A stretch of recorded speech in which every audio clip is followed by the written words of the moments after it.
Board, May 29, 2018, meeting at 1:30 p.m. This is the County Commissioners Informal Work Session. The first thing on our agenda is item A is a work session, which is reserved for topics of discussion scheduled for the commissioners in advance. Today we do not have any work session, so we'll move to item B, which is department updates. And today we have a department update from Sheriff Svensson. So if you want to you want to come on up, Tim, and you can either bring a real sheriff. My tech. Yeah. It's my portable IT. We're doing a last minute adjustment to the presentation that I worked so hard on. You worked so hard on? Yeah, we're gonna get it thrown up here on the board. So Christian, if you want a good viewing, Get my head out of the way. yeah. Or you might just feel awkward because everyone's staring at you all the time. So this is for you guys who need to sign in.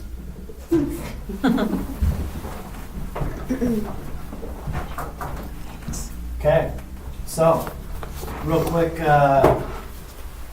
we'll review. Appreciate the opportunity to come talk to you guys. It seems like I just got done talking to you multiple times about all the things we're doing in our office, but we'll hit some of the highlights that we didn't really talk too much about during the budget process. As you know, for our jail facility, we received a grant through the Oregon Health Authority for the Medication Assisted Treatment Program. We were able to start that program May 10th. That was when our first inmate came in. As of right now, we have 3 inmates that are in the program. Should be getting most of the funds the way, as you remember the grant, the way it worked. Half the funds come in right off the bat, and then they'll do monthly payments until the rest of it is done. And as we continue with this program, we've worked with Provoking Hope to provide a second half-time position for their CRMs, their Certified Recovery Mentors. They're the ones that come into the facility that will meet with individuals in addition to the work that they're already doing. As you know, Provoking Hope contracts with HHS to do a lot of the drug and alcohol, primarily drug addiction work.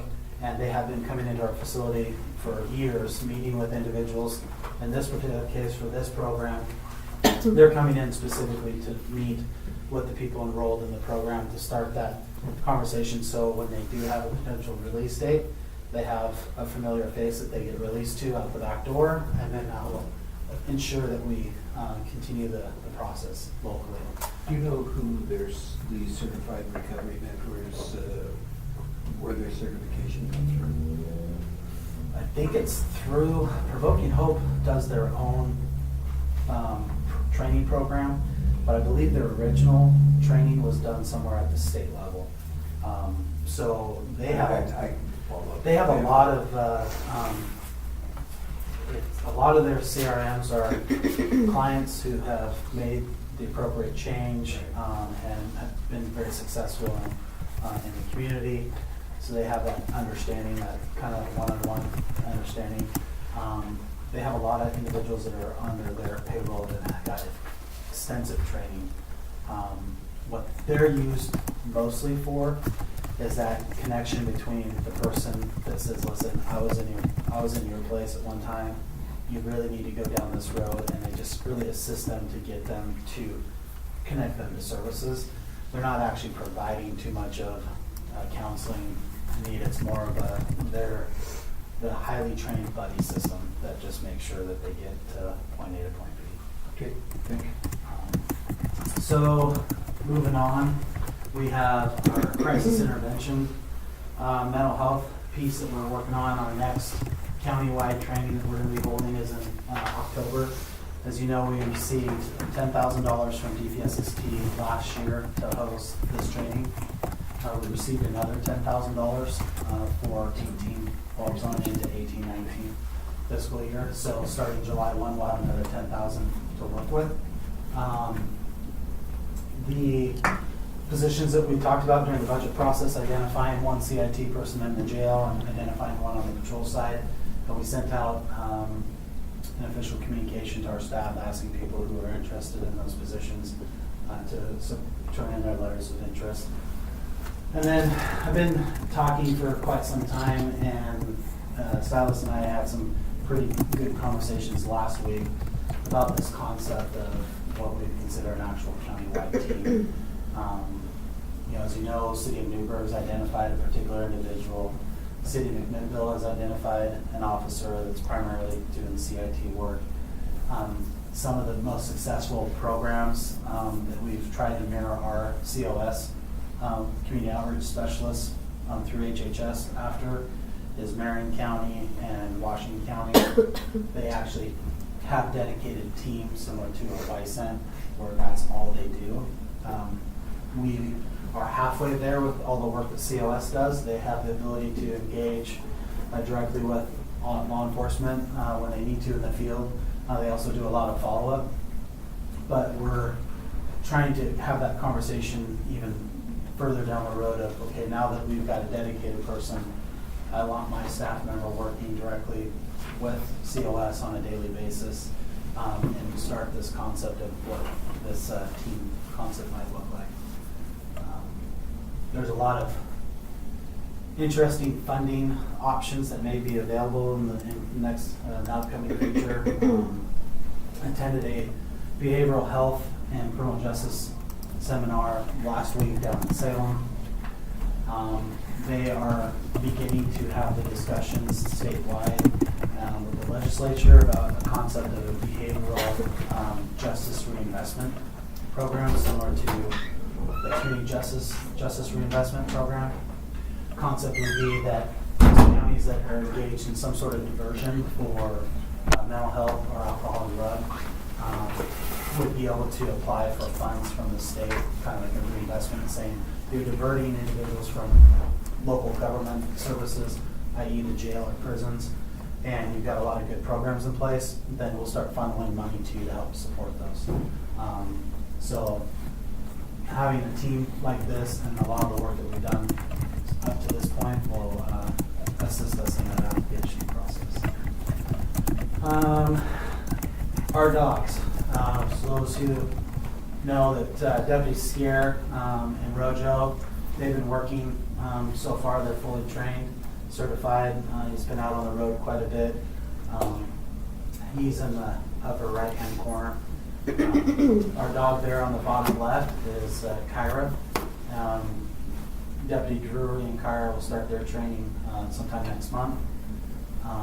As you know, you can barely see the black pit bull on the bottom right with Dave Lux. He's our corrections deputy, corrections dog. Benny came to us from the city of Newburgh when marijuana became legal, and that dog no longer had the ability to work in a certified patrol function. They offered up the dog to us. So that dog basically resides in the jail, stays with Dave on his days off, and is able to provide a service in our facility. He's actually had several alerts within our facility that resulted in shakedowns with positive UAs, and we've actually found a couple bindles in our work release based off his work. So he continues to work in that capacity in the jail. The addition of these two other dogs are primarily, they're only trained in methamphetamine, heroin, and cocaine. So they will be our certified patrol dogs, and then we'll keep the one in the jail. We're looking at starting somewhat of a foundation to build our fundraising efforts. We've been doing a lot of fundraising recently in regards to the canine program. It seems to work a lot better when you have a foundation to run it through. Right now we're running a lot of donations through our volunteer organizations, so we'll be working on looking at that concept. City of Newburgh has a foundation. They have some individuals that are very energetic in that venture. Starting a foundation of that, that level takes a lot of time and energy, and so we're looking for the perfect citizen that has a lot of time on their hands to deal with that piece for the program. Recruitments. We currently have open position our jail facility, but as we move into the next fiscal year, we'll have several positions open. So we started the recruitment. It takes a long time to get deputies recruited through the application process and hired. We started a corrections deputy, female-only recruitment, talking with sheriffs across the state. They found to be very successful of recruiting specifically for female population within the facility. That closes in a week, June 13th. And then we have a certified lateral patrol deputy position that just opened up. And with that, we also have the entry-level certified lateral for patrol and the jail. Next July, or just in about a month, we'll be starting our recruiting process for a senior accounting clerk. We'll end up having a sergeant's process, internal, and we'll have an internal civil position. So some of the recruitment approaches, we're trying to really dial in how we are recruiting people, and I mean, it's the days of having hundreds of people apply for positions are gone. We're not getting the large candidate pools that we used to. Even using the National Testing Network, NTN, out of the Chemeketa building in Brooks, we thought would give us more of a pool. The only benefit that we've had from that is that it saves us a ton on the interview process, because we're not having to do, proctoring the tests. We don't have to do the ORPAC test. We don't have to spend an entire day testing people. They do it all down at NTN. But we're still finding it hard to get good quality candidates. So we're going to start some new approaches moving into next year, where we start to blanket a lot of the local colleges that have criminal justice divisions, and try to do a little bit more of the very specific, identifying a specific group that we want to apply for and recruit for, and do a lot more in the public type of recruiting, going to career fairs and stuff like that, because we're starting to compete with a lot of other agencies in the area that are within a 40-minute drive that pay a lot better than we do. So we're trying to attract the right candidates. So when you use Chemeketa, if a person applies here, you direct them there, or you get applications directly from them? Both. So we have them fill out the county application, and part of the posting, it identifies you fill out the county application and you go to National Testing Network to do your test and your physical agility test. They have to complete that. So they complete all that, and all that stuff, including a county application, has to be completed by a certain date and time.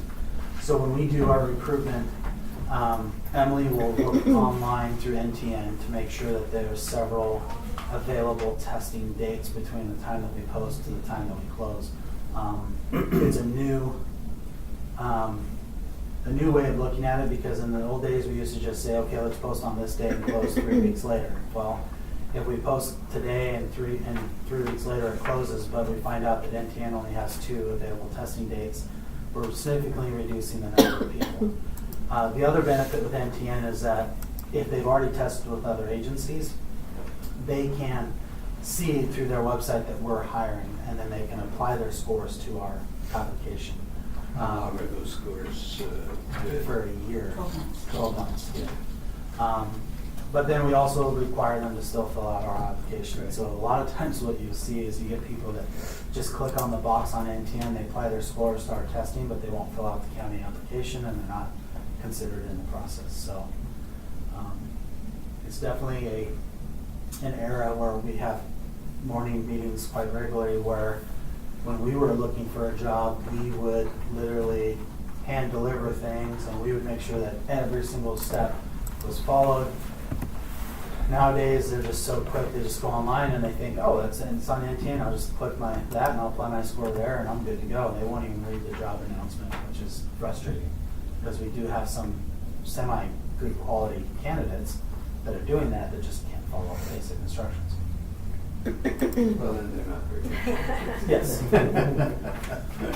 Everything else is good except for that minor detail. That minor detail. Following directions. Okay. So, let's see. community stuff. As you know, we've participated in this program called Hooked on Heroes for the last 4 years. We're doing another event again this year. It's coming up. It's always on the weekend of July 4th. This year we have, I think we finalized and confirmed, we have 2 young kids from the Yamhill area, I believe. Yes. Right? That they have a parent who is struggling through cancer right now, and so this is an opportunity for us to bring the whole family together. The veterans will be there the weekend prior to us going out there, and they will fish for a couple days, and then they come in with the families, and then they help the kids and the families fish. So we'll have a barbecue and all the good stuff. Last year I tried playing a quick little video to show you kind of what the event looks like. It didn't work, but I think we've got it set up now so we can play this quick little video.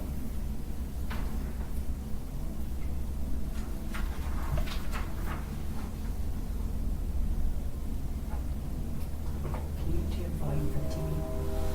Yeah.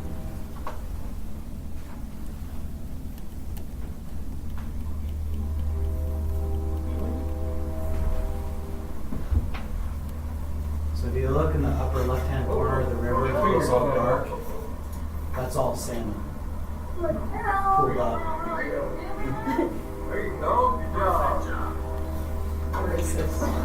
It's on 3 rivers. Just outside of Hebo. Coming your way, Chris.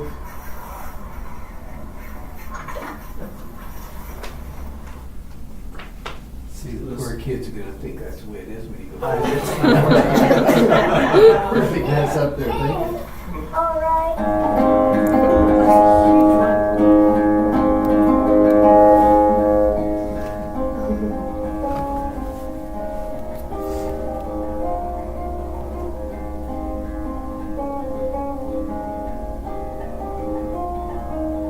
That's Tegan's sister, who first fish that she caught, she didn't want to hit it with a baseball bat to knock it out, so her sister did. And then she really wanted to the next time. But we partner with state police, ODF&W. They all provide tap the box and all that stuff. Was it supposed to be on there? So we partner with the fishing game, brings out a tackle box, fishing pole. State police with ODFW offer what we consider a snag waiver that basically says anything within the mouth region is considered a catch. Where this particular place is the fish literally have another 50 yards to go, and they're into a hatchery. And if they don't make it all the way up there, they end up just dying off right there on the property. So it's a good experience because literally they just throw it out and they just let them drift.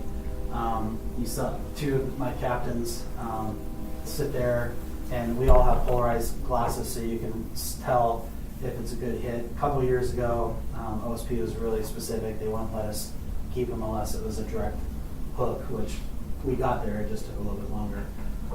But yeah, it's a great experience for the kids. OSSA contributes. They did $5,000 last year and then $5,000 this year, which helps pay for pretty much everything we provide for the kids, but the veteran side is what costs the most because a lot of these veterans have some sort of a tie to the Northwest, but they may be stationed in other parts of the United States, and so we fly them out, and then we pay for their lodging where they're there for 2 or 3 days and all that food. So you saw pictures of that where they're holding those wood pieces. One of the veterans last year made gifts for the kids out of wood from a barn on back on his property, and then he took his war ribbons that he had won that he got when he was over in Afghanistan and stuck them onto the gifts to give to him. The footballs came from Joe Montana. He comes out to this property, fishes every year, so he signed some of the footballs for the kids. So we'll do that again July, so we'll get some new video, and that's about it. Do we have any questions for the sheriff? If not, thank Okay. you, Sheriff, Emily, and if. No, thank you. If you Keep up want the to, community relations because Yeah. it's very critical to the overall job that you have to do out there. So thank you. and if you want to stay around for the rest of the meeting, feel free to do so. Well, we've got another meeting to go to. Sure you do. Yeah. Sure, we haven't heard that before. There. We'll give you a minute to go. Thank you. Thank you. Thanks, Sheriff. Thank you. Keep up the great work.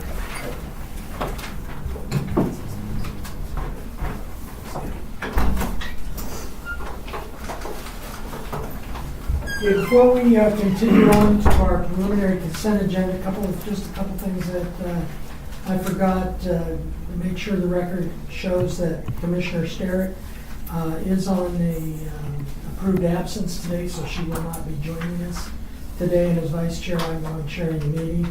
And it's nice to welcome several guests to our informal work session. I think I know most of you, we normally don't get this many guests at our informal work session, but welcome anyway. So that being said, we'll go on to our minutes, our consent agenda. The first thing on our consent agenda is the approval of the following minutes, and that be of March 27, 2018. Do we need to have those removed, or are you okay with the minutes, Commissioner? I've already initialed them, so. Yeah, that's what I have to, okay, so that will move us on to our second part under our preliminary consent agenda. And those are contracts and grants. And the first thing is the approval to submit a grant proposal to ODOT TGM, or Transportation Growth Management, for $110,000. TGM requires a match of $15,000, or 12% of in-kind contributions. The TGM and matching funds are a portion. Fund will be used to fund a portion of the Amhalis West Sider Trail Master Plan project, and our application is due June 2018. And as we keep these on the consent agenda, they'll come up for formal approval at Thursday's meeting. So do we have any comments, Commissioner, on items number two? On item number two. I'm ready to move that forward. Commissioners, if I could just state that for the TGM grant, we will, under number 3, support of local officials at Commissioner Sterrett's request, we'll be rewording the sentence that says the Yamhill County Board of Commissioners authorizes submission of this application. We'll be rewording that to state something like the majority of the board approved the request. So that was on. Pull that up there. No, we told Commissioner Sterrett that we make that change, and she's fine with that. Okay, so she won't be here at the formal either Thursday, correct? Correct. We'll make the revision and then put the final version in the folder for your approval. I just want to make the note. Okay, and that has to do with the TGM grant. Item number 4 is approval, or item number 3 is approval to submit a proposal for a Travel Oregon competitive grant for $56,250. Grant requires a cash match of $18,750 or 25%, and the grant and match funds will be used to partially fund the Amhalis West Sider Trail Master Plan project. The application deadline on that one is June 6, 2018. Commissioner, you want to move that forward into a regular meeting? Okay. Is that subject to the same? No, it doesn't have that language in the grant. Okay, item number 4 is approval of an agreement between Yamhill County and Baker Rock Crushing Company, DBA Baker Rock Resources, for our 2018 road overlay project, and this is the amount of $2,073,153. Okay, we'll leave that on the consent agenda for Yes, sir. Thursday. Okay, approval of the item number 5, approval of an intergovernmental agreement with ODOT for right-of-way services, Oregon Route 18 at Christensen Road, and that's ODOT Agreement 30688. And I understand this is one that ODOT could not find our paperwork for that original signage. Is that right, Ken? And so, or Christian, so this is just to. Correct, it's to complete the documentation trail. The work's been done. It was done well over a year ago. Mhm. Out at, That's when they closed off. Christensen that. Road. correct, Christian Road and Highway 18. Right. Yeah. Okay, so that is, that's just approval of their governmental agreement, so. Commissioner, we'll leave that on the consent agenda? Yep. Okay. Item number 6 is consideration of a quote by Gormley Plumbing in the amount of $49,689 for the purpose of the Abacus House restroom addition. And I'll turn this over to Ken. I understand we only had one bid, and that was from Gormley Plumbing. We only had one bid. Joe went out to multiple contractors and only had one response to the request. Everyone's busy right now, so it's really difficult. But the price is still within line of what we expected. It's a little more than what we had budgeted in the capital improvement list, but Silas agreed to cost share on that to pick up the additional. And so this is adding a much needed additional restroom in For the the building. Abacus House. Yep. Okay. I think we'll go ahead, if there's no objections, leave that on the consent agenda. Okay. Item number 7 is approval of an agreement between Juvenile Detention and Polk County for 5 detention bed rentals, meaning we rent to them. 5 beds, $148 per day, per bed per day. Additional beds requested by Polk County, approved by Yamhill County, will be at a rate of $110 per bed per day, and that's effective July 1 of 2018 through June 30th, 2019. So any comments on that, Mark? Dan? Just a continuation of what we've done. Our contract help us recover some of our costs for that, with those bed rentals? And we're not using all those, the first 5 anyway. No. So it's the same come for those. Okay, item number 8, approval of an intergovernmental agreement between Yamhill County and the City of Carlton regarding dog control license revenue, retroactively effective October 1st, 2017. So, Quinn, do you want to speak that, or do we need anything, or Laura? Christian, This is. These are these are 2 contracts Todd worked on. There's several of them that are being implemented across the county with different cities. And this is for the city getting to share the license revenue Yes. for handling their own dog pickups and everything. Correct. Okay. So, any questions on that, Commissioner?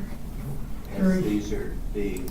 They've been reviewed by the sheriff's office, and you know, they're ready to come to the board with it. So. And then item 9 is an approval of an intergovernmental agreement between Yamhill County, this one's with the city of Yamhill regarding dog control license revenues, effective October 1, 2017, so effective retroactively. Same issue on that one. So Commissioner, leave it on the consent agenda? Yes, sir. Okay.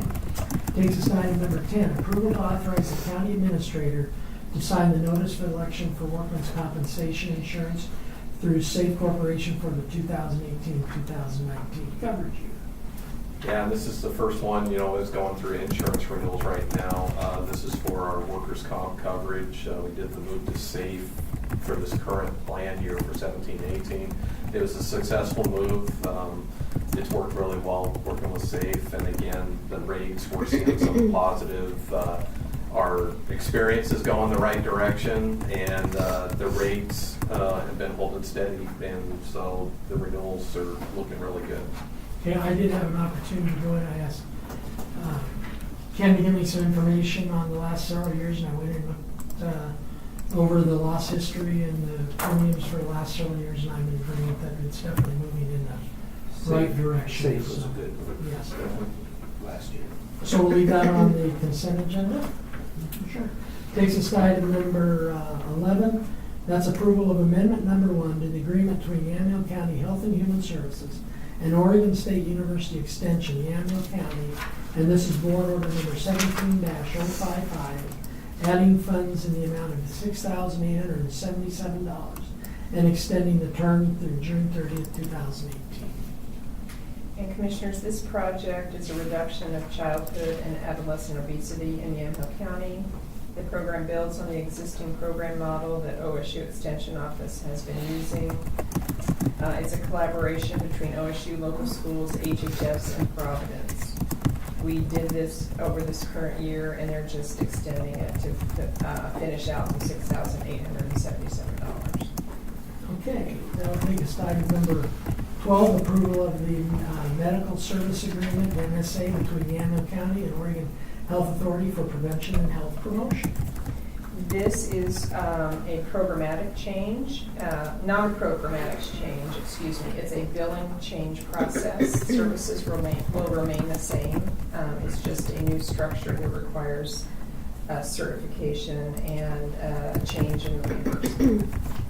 Okay, any questions on that, Commissioner? I It's really good to see the don't. budget changes for market health. Yes. Because it gets. I think this is the first few of many that will be coming down the pipe as they change things with the Oregon Health Authority. Item number 13, approval of agreement between Yamhill County Health and Human Services and the Sheridan School District to provide behavioral health counseling for the 2018-2019 school year, not to exceed the amount of $74,367.90, and this will be effective September 2018 through May 2019. This is a continuation of the current contract we have this fiscal year. It is for 56 hours per week, which is 1.4 FTE. FTE. Okay.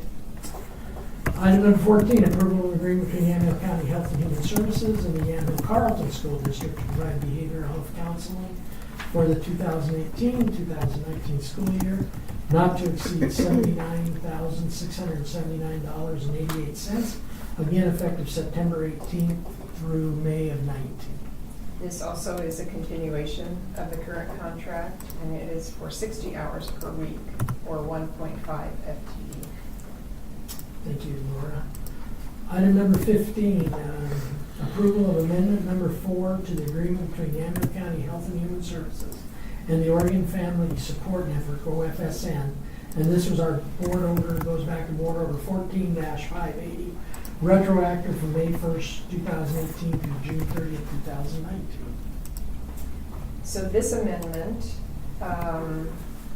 provides a funding for the Reach Out Oregon project in Yamhill County, youth activity leaders, a 2.4% market adjustment for the existing intensive family support services, and an updated contract language including care coordination, background checks, and pay for performance. The Oregon Family Support Network provides necessary intensive family support services to families with children who are at risk of out-of-home placement, for reuniting with families after out-of-home placement, and foster or adoptive families who have children experiencing disruptive placements. That's it in a nutshell. Okay, thank you, Laura. Item number 16, which is, I can't remember if we have this many items on our consent agenda, but we are getting close to the fiscal, That's beginning of the exactly fiscal right. year. Yeah. So I'm sure we'll see some more of these. Item number 16, approval of a letter of agreement between Yamhill County and Yamhill County Community Care Organization, YCCO, retroactive from February 1st, 2018 through August 31st, 2018 for the development for a diabetes prevention program, which is referred to as DPP, and to promote colorectal cancer screening. So HHS originally was not a co-applicant, but they learned, the CCO learned that HHS is a required business partner for these funds. And so it's for diabetes prevention and an outreach strategy to promote colorectal cancer screening. And it provides $20,000 to HHS. And the money is coming from Oregon Health, or who's providing this? I believe it's OHA. Yes, OHA. it is OHA. Okay. Okay. Item number 17, approval of an agreement between Yamhill County Health and Human Services and Benton County for the purpose of regional health assessment services effective July 1, 2018 through June 30, 2019, not to exceed $25,000. So this is a continuation of our current contract with Benton County. And we have some additional funds available for this. We thought we'd have this project completed, but there were some delays, so we would like to continue this for a little bit longer until we can complete the work. And this is one with us contracting with Benton County, not Benton County. Correct. I wouldn't mind paying them the 25 if we get their jail. Get their jail beds back, yeah. I'd give even more if we could get their jail beds back. That will take us into our consent agenda portion of personnel, and we have consideration of a collective bargaining agreement between Yamhill County and Yamhill County Juvenile Detention Workers Association, YCJTWA, effective June 9, 2018 through June 30th, 2020. Christian?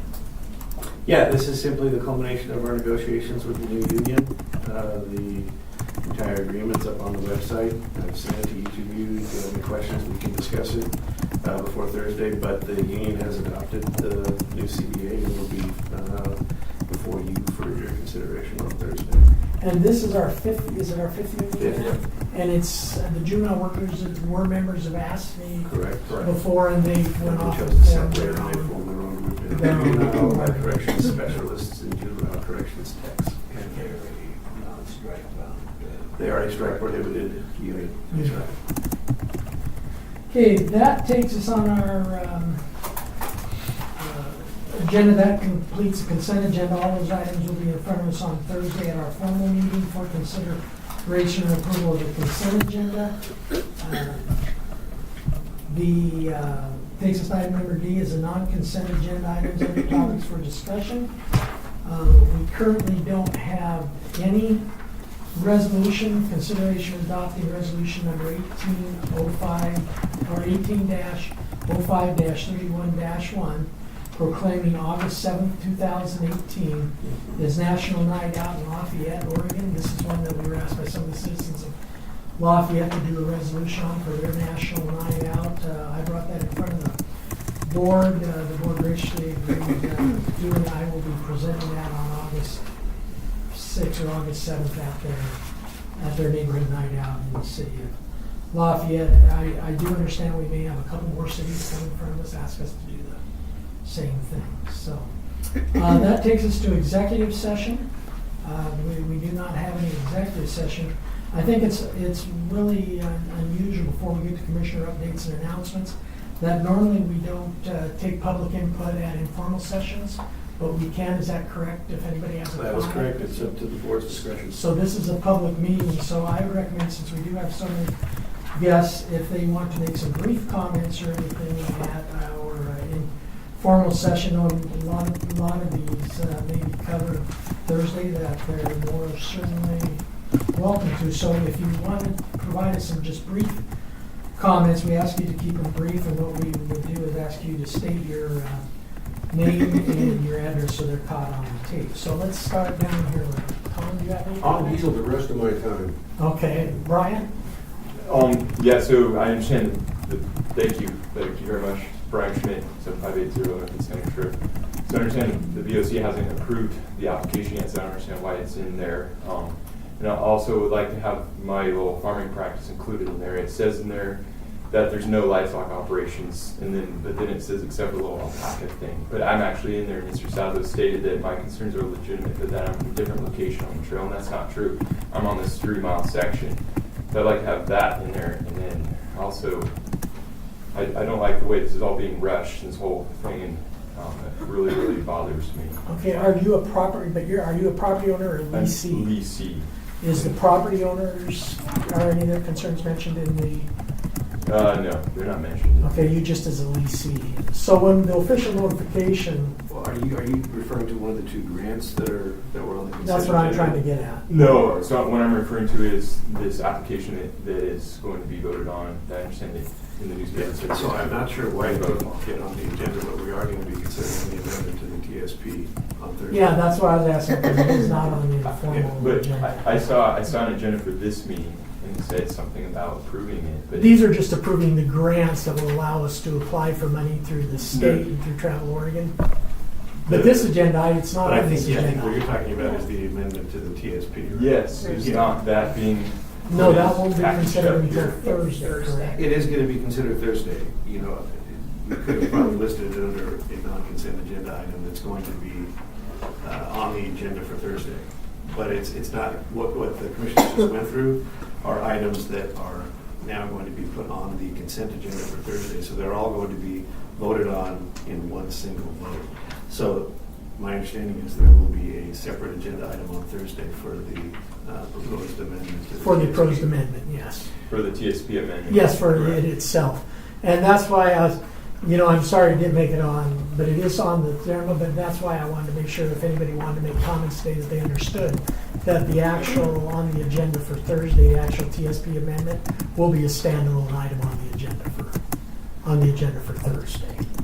So, but I still want to, you know, gladly take any comments anybody, in essence, everybody came in today, but And you're asking for some specific changes to be made to that document? Yeah, I thought that was being included in the consent agenda here. no, it is not. It's a separate item on the form. The amendment is being considered though, so if you have concerns about asking the board to consider further amendments, it would be important to hear what you want to have added, and so that the county has time to decide whether or not to add that to the findings before Thursday. So So the record's still open? it's never really. Yeah, I think you may be confusing this with a quasi-judicial legislative process. This is a quasi-judicial land use process. This is a legislative process. So there is technically no requirement that the record be kept open for an extended period of time. I guess, you know, it's effectively open for us to consider whether or not we want to accept more information to include as part of the findings up until the point that it's adopted. I don't know that, you know, we had the planning commission hearing, we had the hearing before the board of commissioners where testimony was taken and changes have been made to the amendment to try to address the concerns that were raised. If you have anything further in writing that you want to submit, we can take a look at it and that will be considered before Thursday. So all I would add, thank you, all that I would add is that both times I requested the record be left open, and both times I was told at the meeting that no, we can't do that, it's a legislative hearing. And then there was a vote at the end which closed the record, so I'm really confused on your process, or if you are following the process. So what is it that you're still confused about? I just explained to you that if you have comments you'd still like the county to consider, we're willing to accept those. Up until Thursday, up until the time. But it would be nice if we had them as soon as possible so staff could look at them. But me and the crowd were all told that the record's closed. Sorry, it will be closed. We cannot leave it open. It's a legislative hearing. So I'd just like to know what Correct, process and are that was that hearing, right? So the hearing was closed on the 15th, and then a vote was taken, right? Now, if things go as we expect them to go, that will be brought up for reconsideration. So technically, the hearing will be reopened.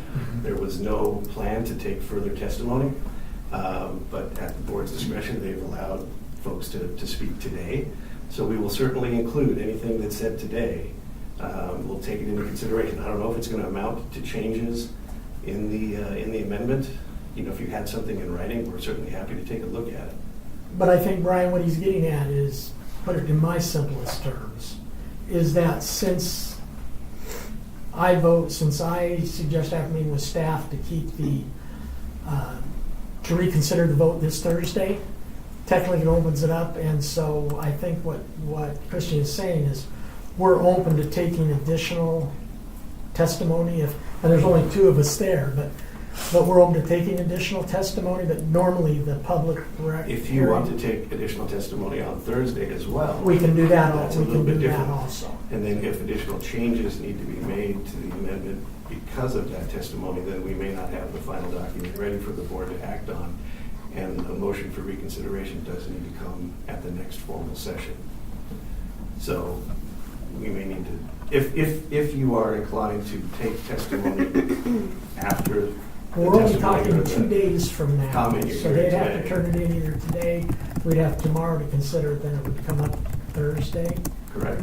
I would, Brian, I guess my only comment to you is I would probably submit something, if you could, as soon as possible in writing to look at, and then come talk to about that Thursday, what you submitted, and then the board, you're still consider the board at that time, if we elect to include some of that into the findings, then we could vote on for 2 more weeks or till our next formal meeting if I it was don't incorporated. know that you can. The motion for reconsideration Right. needs to happen at the next formal session, so you would need to So we take could action take on Thursday. formal testimony Thursday also. That But, wasn't what we had intended to do because. Okay, that's what I we wanna planned that's on what I wanna bringing you clarify. The revised amendment on Right. Thursday. We could take written, written we testimony, could accept so, written testimony all the way up until your meeting. up until on our Thursday. meeting Thursday. So But with what I'm you not just sure how said, that then gets incorporated into the amendment if we accept it at the meeting. Not after the meeting, not that Prior meeting to. before. prior to. We will probably need to have it by the end of Wednesday. I'm not the legal person, so I can't really speak that, but what I would suggest is that if you go home there and you want, what the things you just said, is you put them in an email or something and send them to Well- legal counsel as soon as possible. It's just that the changes that have been made are just now being made public. Most people only know about it because we haven't had your meeting yet. And then I think there's been opportunity to comment on the changes. Normally, there's a back and forth process that takes around 3 months or so, and it's all happening in 4-hour stints. And it's unclear as to whether or not the records is open or closed, or it's a legislative hearing, or what kind of hearing is it. I've told you now 3 or more times, if you have some more documentation you'd like us to consider, and the commissioners are willing to accept that until the end of the day tomorrow, and then we'll consider it, and it may or may not be included in what goes before the commissioners on Thursday morning. Does that satisfy your concerns? So what you're saying, Brian, is you have I think what you said is you haven't seen the modified TSP and the changes, like the changes I had made to the TSP that included the additional condition and the language changes that we had legal staff make. That's what you have not seen. Well, I have, but I accidentally found it because somebody shared it with me. Posted online. It's on the website. What's- the paper?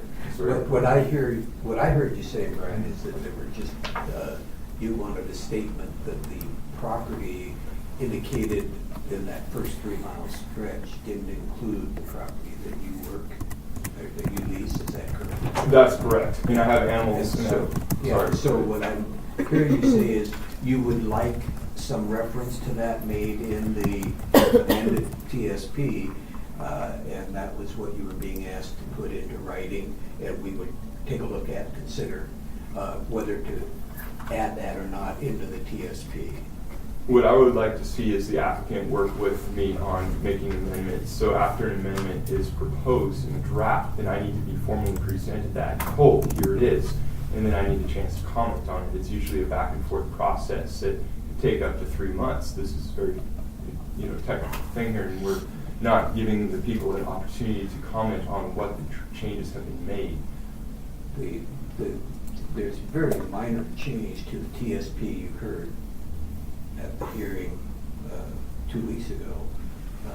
In that hearing, all of the concerns were addressed, and the Commissioner Olson has asked for some changes to that, and then to bring forward a reconsideration of that motion. What I'm saying to you now is that everything other than the concerns that you have are in there. So what you need to bring in writing so it can be looked at, get that to county council before tomorrow night, and they will review it, may or may not put it into the revised TSP, but that will be voted on again on Thursday. You have the right to be at the meeting on Thursday and make public comment concerning the TSP. But for the purpose of this session, now that you've brought that to the board, this is the avenue to take in order to get that addressed. Yeah, I feel kind of bad myself because I got thinking, well, we were in Idaho this weekend, or this weekend. I would have just voted yes, we wouldn't be sitting here facing all this today, but because of my feeling about the transparency and the openness and including all the opponents in the master plan, that I felt it was necessary to vote no to get that on the record, which caused this revote. And I can tell you, Brian, from my standpoint, this is only the thing, my standpoint, after I met with county council and staff, the changes they put into the condition and the changes that they put into the TSP, to me, address most of, other than not building a trail, addressed most of the transparency, citizen involvement, one-on-one touch points. It addressed all that, and because I felt that was necessary. So I was ready to move forward on that, knowing that hopefully that addressed most of the issues, saying that if we would have passed it 2 weeks ago, that it would have been a done deal and a lot of this talk would have been able to take place. Because it wasn't in writing, it probably would have taken place anyway, because I had confidence staff would take place, but now that it's in writing, so my own personal opinion is hopefully as a commissioner that I put those things in there that it would address, except the one you just mentioned about your property particularly. I put those things in place that address those issues. And that's what I've been telling everybody. So I think Commissioner Primisich, or what legal counsel said, is turn something in so basically we can look at it before we vote on something Thursday. And if you've already seen it, and other than posting it on the website and it being in the paper that it was up for reconsideration vote, I don't know how else we would have gotten that word out there. I mean, I could be wrong too. With the amendments, if I may comment one last time, Mr. Salo made some amendments. Hello, Mr. Salo, in there, and I would like to comment. So that's great. Now let's have, so now we comment on the amendments, and then Mr. Salo adjusts the amendments, and we comment again on the amendments. The amendments haven't been formally released, have they? Yes. Yes, they've been posted out on the web, yeah. And then about Since the breakfast time you closed, mailed notice and published notice, since that time, it's been on the web. and then the vote was no, this is going away, so then everybody starts throwing away the files. No, and they it's were done not a big after deal, that. And you say the record's still open, so that doesn't make any sense. No, Ron, I think what he's saying is after that I voted no and we came to the new language, it had to be noticed in the paper that, it was going to be brought up for reconsideration. And as of that time, so basically 2 weeks ago, almost 2 weeks ago, it has been posted on the web. 22nd. What? No. But anyway, so other than that, we don't want to. If anybody else, Van Dykes or anybody else want to talk, I want to Thank you, give them pardon a me. chance. That's So, fine. Let So, me just clarify. Oh, sure. Is your only concern that the findings say there are no livestock operations along this 2.8 mile segment, but that you in fact do have livestock in that segment? That's one of my concerns. Oh, there's more. Okay, so then, I think that's the only one you mentioned today. If you do have more, then yeah, we'll need to see those as soon as possible. If you want to meet with me or Todd or both of us after the meeting, we can receive those from you then, and we'll take it into consideration. But please, if at all possible, don't wait until the end of the day tomorrow. yeah, because Brian, to me, if you had livestock that wasn't on the mitigation, I would think all of us would want to make sure that that's if needed, that is listed on there. If we didn't take livestock into consideration as a farm practice, I would assume that we'd at least want to see that listed, but that's just my assumption. So, but Yeah, I would like to meet. Okay. Well- Mike? Well, yeah, I hadn't seen this update either about the livestock, and I've had livestock for 30 years. As part of your farming practice? Yes. And I don't have any right now. I sold them because I'm redoing them on my pastures. Mhm. And I didn't have a good way to keep them contained while I'm doing that. Well, I think that's something that staff could probably, if livestock is a farming practice, they can look at. I don't want to leave any valid farming practices out, Todd.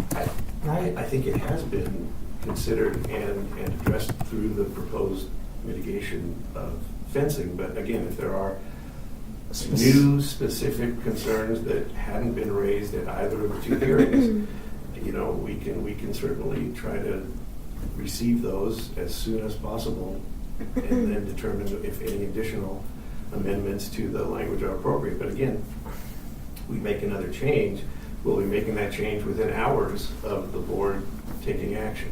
So there's that to consider as well. But I think the only two board members that we would be talking about of having to review it after you make those changes are the two sitting here, since Commissioner Starrett is Sure. going to be here Thursday anyway. Sure, but I'm saying that Happy for the to purpose of Take a public look at consumption. that tomorrow afternoon. I would too. If that's in there and you, That's fine. if you deem that. So we'll make sure that Commissioner Primisich has promised, and I'll promise that if they put in, we'll make sure we get it looked at before Thursday's meeting. Okay. Anything else? Not at this time, no. Okay, how about Mr. Dyke, you over there? I just have a question. If you're making changes to this that you're gonna sit there and discuss, and you're all representing us as commissioners, why don't we include Mary Sturt in this? I mean, she's a third of this. And sure, you two can outvote her, whatever you wanna do, but she needs to hear this. So you're gonna hand it to her in paper on minutes of what happened in the meeting? I guess I don't understand why we can't just wait and do this when she's available. So I can answer the procedural question. Under our procedures ordinance, a reconsideration of a vote needs to happen at the next formal session of the board. The last formal session was the 15th.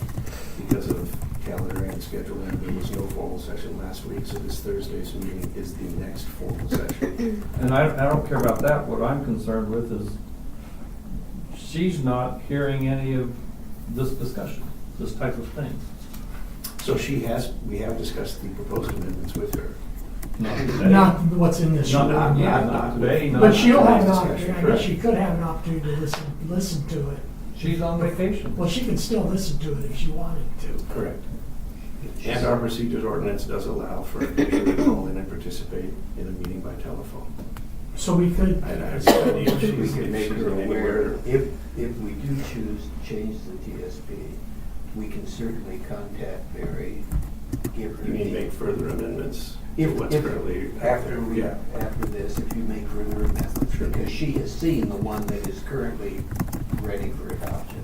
I believe so. If we were to make any changes to that, we can reach out to Mary by email, and then if she chooses to make Sure. any comments, or She can- listen in to the conversation, we can set that up Certainly can. for Thursday, to make sure that she gets the same information that we're all getting. But you just do this right in the middle of her vacation, so she doesn't get a vacation, is what you're saying? well, I mean, we're not used to, we don't know what vacations are. Well- Vacation is a straight. Because of my new board, we don't see it. County commissioner, I can guess. So I haven't seen it in 16, 18 months, so. But anyway. But I think I think what I want to do is without, putting that is, I want to say that I do appreciate you coming, because I think this, even though we normally don't take these kind of comments in an informal meeting, I mean, it's at least since I've been on commission, it doesn't normally happen, but I think if it does some work clear there and maybe allow us to look at something we didn't look before, like what you brought up with the livestock, Brian, I think it's good to do, to get that information, and I think you've heard that we will include, that information, and Commissioner Primisich and I will look at it tomorrow afternoon. So come through by Thursday morning, we have that in there, so. Okay, Tom, back to you. Do you want to say anything, or do you want to say anything over there? No, not at all. Oh, I got a couple letters in the car I was gonna bring Thursday. I'll bring them to you, Commissioner Olson, before I leave today. Either that, yeah, I'm going back Are you upstairs, or you gonna can be- give them to staff at the front desk and they'll get them up to me. I wanna see if you keep a neat office. Oh, I don't keep any office. Oh, A commissioner is never in the office if they're doing their job. okay. We're everybody else's office, but not our own. So anybody else, if hearing none, then what I'd like to do is, again, I'd like to thank everybody for coming today. And since there is no executive session, do we have any commissioner updates? Commissioner Primisich? Well, I attended a tremendous work session in Pendleton on aging in rural Oregon, and it was really eye-opening, the things that are taking place. You don't think about these things that often, but we have an aging population in rural Oregon, and we are considered rural even though we're so close to the metro area. But when you look out in our West Valley, we have a number of things that our citizens are facing that you just don't see it unless you sit down in a workshop and you understand what our healthcare providers are doing out there and the kinds of issues that they're dealing with on a daily basis, and you don't even recognize it. When somebody lives just a few miles from a facility and they're not in a care facility and something happens and there's no family members, or it's significant, and we have it was really eye-opening to me. So I was glad I attended that workshop. We had 3 days of very intense information there, and then went on to the Western Interstate region of NACO. That's 15 western states, all the counties that belong to NACO. And again, excellent workshops. One that I'm very excited about was the program that's going on at the College of Southern Idaho, the economic development, workforce development, and this CET programs all integrated together. And it's working because Idaho Falls has some, well, they have a 2.3 unemployment rate, and that place is booming with manufacturing. Chobani, the largest manufacturer of yogurt, Greek yogurt in the world, they're right there in Idaho Falls. Over 1 million square feet. Million square foot building, yeah. And the Cliff Bars across the parking lot, employing 1,100 people and producing. Anyway, it was really something I want to see if we can incorporate a similar thing. I'm going to be working with Chemeketa and Portland Community and our Sedcor people to see if we can get people over there to see how they put all that together. But anyway, it was 2 weeks of battle, but gee, there was some tremendous information. I got stats and stuff on the desk. Yeah, I didn't have the opportunity, or I didn't take the opportunity to go to Pendleton, but I did go to the Western Interstate region in Idaho, along with Commissioner Primisich, and the thing I focused on was, number one, the economic development. Was just amazing what's going on in northern Idaho with the low unemployment rate they have. But what I really focused more on is what it's and these were all rural, most of these were rural counties, much like Yamhill County.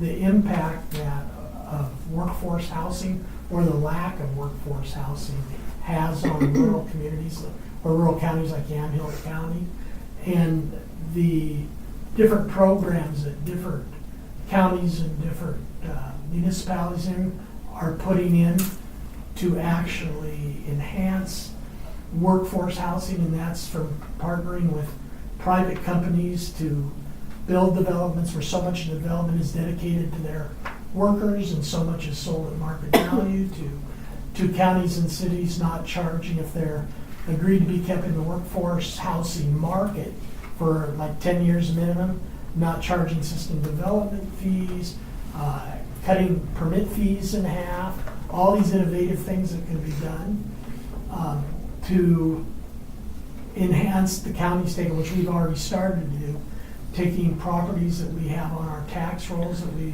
repossessed and looking at how those properties can be either given back to the cities or given to an agency to be used for workforce housing. So by giving the property, the cost of the development goes down, which makes it more affordable for people to buy the houses. Because workforce housing in the state of Oregon all over it's not like Stan said Idaho Falls is at 2.5%, or excuse me, Twin Falls, 2.5% employment, but they have the same issue.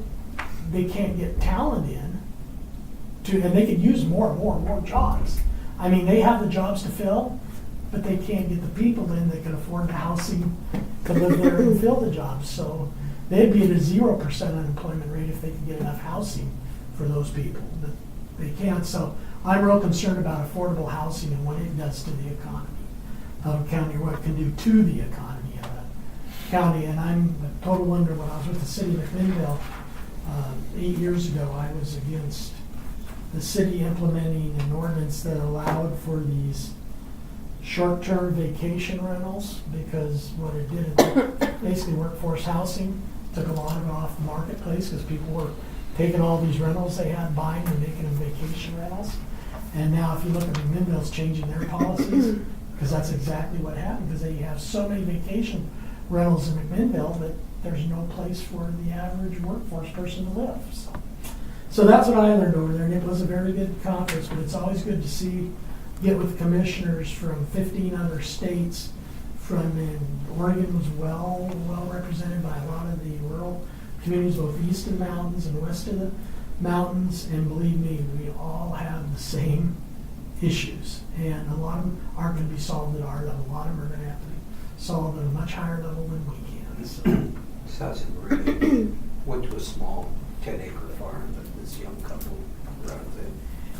Very, very impressive, the things they're doing and the number of restaurants they supply from their small farm. 10 acres. And a couple of supermarkets, and just the two of them running that, but they're making a very good living for the two of them living on their farm there. It was really neat to see rural America being developed in the way it used to be. Yeah, if we have, do you have anything else, Commissioner?